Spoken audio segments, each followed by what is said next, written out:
अस्सलाम वालेकुम, आदाब दोस्तों। मैं हूं सिद्दीक़ वफा और आप देख रहे हैं एमआई चैनल। तो आइए नजर डालते हैं आज की अहम और बड़ी खबरों पर।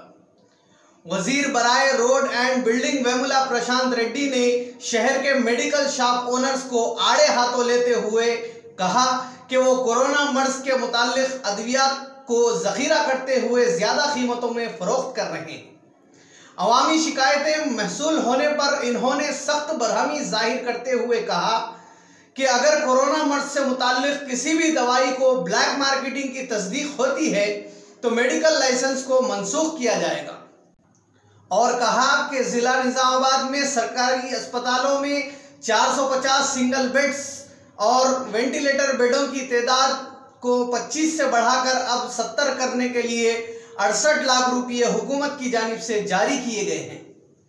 AIMIM चीफ व रुकन पार्लियामेंट हैदराबाद बैरिस्टर असदुद्दीन ओवैसी ने कहा कि वजीर आजम नरेंद्र मोदी की राम जन्मभूमि पूजन में शिरकत असल में सेकुलरिज्म पर हिंदुत्व की फतेह है। इन्होंने कहा कि आज का दिन आज़ादी और मसावत पर हिंदुत्व की जीत है।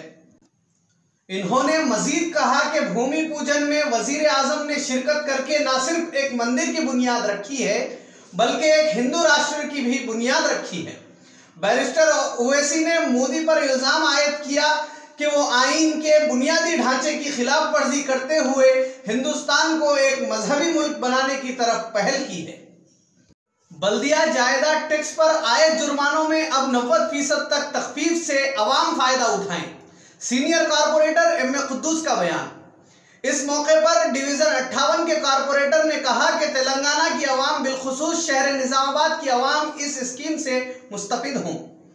ऐसे में इन्होंने वजीर आला KCR और वजीर बल्दी नज़्म नस्क KTR का शुक्रिया अदा किया और कहा कि हुकूमत का यह फैसला अवाम के लिए खुशाइन है। वाज़ेह रहे कि गुज़िश्ता 3 सालों में जायदाद टैक्स अदा न करने पर जो जुर्माने आयद किए गए थे अब उसमें तखफीफ की जाकर 90% तक कम किए गए। शहर के डिवीजन 11 बाबन साहब पहाड़ी का ब्रिज तंग दामनी का शिकवा कर रहा है। राहगीरों को बहुत ज्यादा तकालीफ दरपेश है। वाज़ेह रहे कि ये जो ब्रिज है वो एक इलाके से दूसरे इलाके को जोड़ने का वाहिद रास्ता है। ब्रिज के उस पार बहुत सारी आबादी मकीन है। Vengalrao colony, Mastana Nagar, painter colony, Dharmapuri hills, Nagaram, Madina Eidgah को जाने के लिए सिर्फ एक ही रास्ता है। ख्याल रहे डिवीजन 11 से नुमाइंदगी करने वाले कारपोरेटर कोई और नहीं बल्कि शहर की मेयर मिस नीतू किरण है।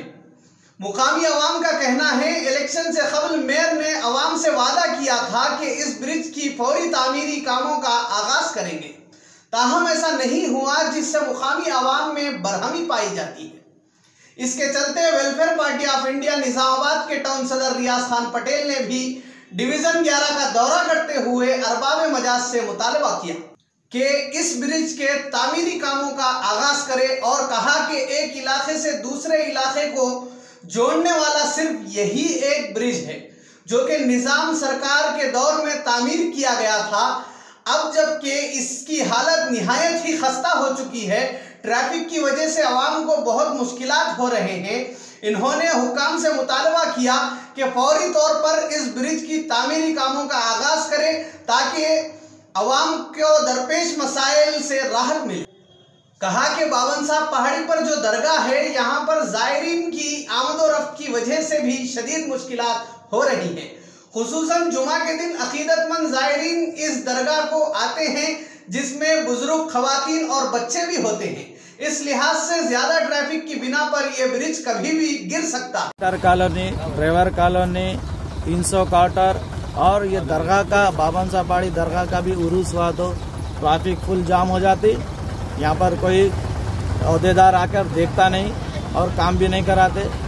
इसलिए कि हमारी पार्टी की ये डिमांड है, वेलफेयर पार्टी ऑफ इंडिया की, कि ब्रिज को बनाया जाए। फिर से अगर असर नौ तामीर कर दिए जो एक वक्त में 2 गाड़ी पास हो सके आने वाले और जाने वाले तो पब्लिक को सहूलत हो सकती। और इतने जो से बड़ी आबादी है पेंटर कॉलोनी की, नागाराम की, मदीना ईदगाह, यहाँ तक के धर्मपुरी हिल्स के लोग यहीं से जाते। लिहाजा हुकूमत से गुजारिश है कि ये ब्रिज को आके जो है सो अहदेदारों से इंक्वायरी कराएं और तामीर करवाएं। शुक्रिया। गुजारिश है, ये निजाम के ज़माने का पुल बने वाला है, सिंगल बहुत पुराना हो गया, इस पे से कई बार साइकिल मोटर लेके बच्चे गिर गए। इसलिए आपसे गुजारिश है, मेहरबानी है, अगर इस पुल को डबल बनाया जाए तो आपका बहुत बड़ी मेहरबानी होगी। ये ब्रिज की वजह से आवाम को इतनी मुश्किल हो रही, 2-2 घंटे आदमी को वेट करना पड़ रहा, और अगर एक से दूसरा ऑटो पास नहीं हो सकता, और नुमाइंदगी कर रहे बोल रहे तो जो सभी बिल पास हो गया, अगर कब बनाने वाले हैं ये समझ में नहीं आ रहा मुझे। ये केसीआर हुकूमत जो है सो करती बोली, और आज तक जो सो ना ब्रिज का हुआ, ना यहाँ पर जो सो महल्ले के अंदर पानी का कोई इंतजाम है। आपके महल्ले के कारपोरेटर कौन है? हमारे महल्ले के कारपोरेटर वो शेखर नन्ना है। तो मेयर साहब के डिवीजन में काम नहीं हो रहा। मेयर साहब के डिवीजन में बिल्कुल काम नहीं हो रहा, पानी नहीं है, लोग जो सो मुश्किल हो रही वो लोगों को पानी की वजह से। टैंकर आए तो टैंकर का इंतजार करना पड़ रहा, जो बोरा मार लिए घरों में, वो लोग जो सो अपनी पानी का जो सो इंतजाम कर लिए, लेकिन गरीब आवाम जो सो बहुत परेशान है। और ब्रिज का मसला तो इंतहाई ज्यादा अहम है यहाँ पर। ये ब्रिज कहाँ से कहाँ तक जाता है? ये पूरा असद बाबा नगर, कुमराया नगर और धर्मपुरी और ड्राइवर कॉलोनी, ये वेंगलराव कॉलोनी और ये फरा कॉलोनी, ये पूरे जो सो ब्रिज के ऊपर से जाने वाले। बाबरी मस्जिद की शहादत का सानिहा यकीनन नाकाबिले फरामोश। हमारे दिलों में बाबरी मस्जिद की शहादत हमेशा ताज़ा रहेगी। ये वो सानिहा है जो तारीख के सफ़हात में कभी खुश्क नहीं हो सकता। यकीनन बाबरी मस्जिद को शहीद करने वाले और मंदिर की शक्ल में बदलने वाले लोगों के लिए इबरत का सामान है। सैयद नजीब अली सीनियर सहाफ़ी व एडवोकेट ने इन ख्यालात का इजहार एमआई चैनल के नुमाइंदे से बात करते हुए किया। हमारा जज्बाती लगाव बाबरी मस्जिद से है, था और रहेगा इंशाअल्लाह। हमारे एहसास में, हमारे जहन में, हमारे दिल में यकीनन बाबरी मस्जिद की याद हमेशा ताज़ा रहेगी। गुज़िश्ता 30-40 बरस के अरसे में इस मुल्क में बाबरी मस्जिद के खुफल शिकनी से लेकर बाबरी मस्जिद के साने शहादत तक जितने भी वाक़ियात हुए हैं वो हमारी आंखों के सामने हैं, और इसमें जो लोगों ने, जिन लोगों ने कुर्बानियाँ दी हैं, मुख्तलिफ़ फसादात मुल्क भर में होते रहे, उसके नतीजे में हमारे कई नौजवान शहीद भी हुए, इमलाक हमारी तबाह हुई। एक बड़ी दास्तान है जो इस मस्जिद की तारीख़ से वाबिस्ता है। हमने ऐसे भी इबरत के मंजर देखे हैं कि शहादत के अंदर मुलविस जो मुजरिम था उसकी नाश को तो कुत्तों ने खा लिया, और एक वो मुजरिम जिसने खुफल शिकनी करते हुए पहली मरतबा बाबरी मस्जिद को मंदिर में मतलब तब्दील करने के लिए कोशिश की थी, उसके जिस्म के चिथड़े उड़ गए। लेकिन इन सब हालात के बावजूद, इन हालात में उम्मत मुस्लिमा को सब्र करने की ज़रूरत है। दूसरी तरफ जो हमारी सबसे अहम जिम्मेदारी है, एक इज्तिमाई जिम्मेदारी जिसके बारे में हम गफलत का शिकार हैं, कि उम्मत मुस्लिमा को चाहिए कि वो दावत दीन की तरफ अपनी तवज्जो मरकूज़ करे। लेकिन इंशाअल्लाह अगर मुसलमान इस सिलसिले में दावत दीन की इज्तिमाई ज़िम्मेदारी को पूरा करेंगे, सही इस्लाम को अपने किरदार के ज़रिए से बताएंगे और उनके इस्लाम से वाबिस्ता करने की अमली तौर पर कोशिश करेंगे, तो यकीनन इंशाअल्लाह एक दिन वो ज़रूर आएगा जब हमारी ख्वाब की ताबीर बनेगी, और जो मस्जिद जिन्होंने तोड़ी है अल्लाह उन्हें तौफीक देगा और उन्हीं के ज़रिए से इंशाअल्लाह काम होगा।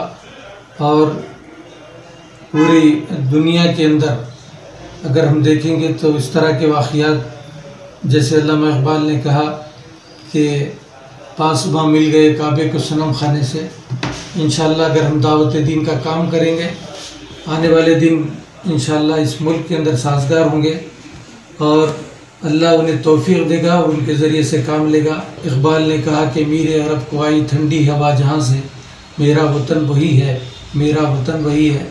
लेकिन हालात का तकाज़ा ये है कि आज हम इन हालात को महसूस करते हुए इनफरादी तौर पर, इज्तिमाई तौर पर अपनी ज़िम्मेदारी को महसूस करें और बरदरान वतन तक इस्लाम की तरवीज और इशाअत के लिए हम कमर बस्ता हों और वो काम करें, तो इंशाअल्लाह आने वाले दिन हमारे लिए ये ज़ख्मों को भरने का सामान करें।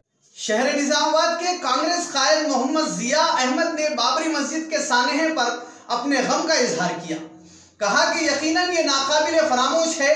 इन्होंने कहा कि जमहूरी अंदाज में हम हमेशा जद्दोजहद करते रहेंगे और कहा कि जो भी सुप्रीम कोर्ट का फैसला आया हमने उसको कबूल किया है। अस्सलामु अलैकुम रहमतुल्लाहि व बरकातहू। दिल में बुरा समझना ईमान की अलामत है। बाबरी मस्जिद की शहादत और जबरन तामीर आज हिंदुस्तान के मुसलमान के लिए दिल में बुरा समझना है और अल्लाह ताला ईमान वालों को इस्लाम में कहीं इजाज़त नहीं देता कि दूसरे मज़ाहिब के इबादत गाहों को ढाए और वहाँ जबरन तामीर करे। हम सुप्रीम कोर्ट के फ़ैसले को खैर मकदम करते हैं और सारे हिंदुस्तान के मुसलमान इस फैसले को खैर मकदम करे हैं। और आज 5 अगस्त 2020 हम अपने तौर पे इसको ब्लैक डे समझते हैं। हिंदुस्तान का पहला ब्लैक डे 6 दिसंबर 1992 था और आज दूसरा ब्लैक डे 5 अगस्त 2020 है। और इस बारे में बोलना और आवाज़ उठाना हमारा जमहूरी इख्तियारात है और हिंदुस्तान में जमहूरियत हुकूमत है और हमको ये इजाज़त है जमहूरी इख्तियारात और जमहूरियत हुकूमत के हिसाब से कि हम इसकी आवाज़ उठाते रहें। जब तक हमारा ईमान ताज़ा है हम आवाज़ उठाते रहेंगे और अल्लाह हर चीज़ को देख रहा है और इसका हिसाब होगा ज़रूर। अल्लाह हाफ़िज़।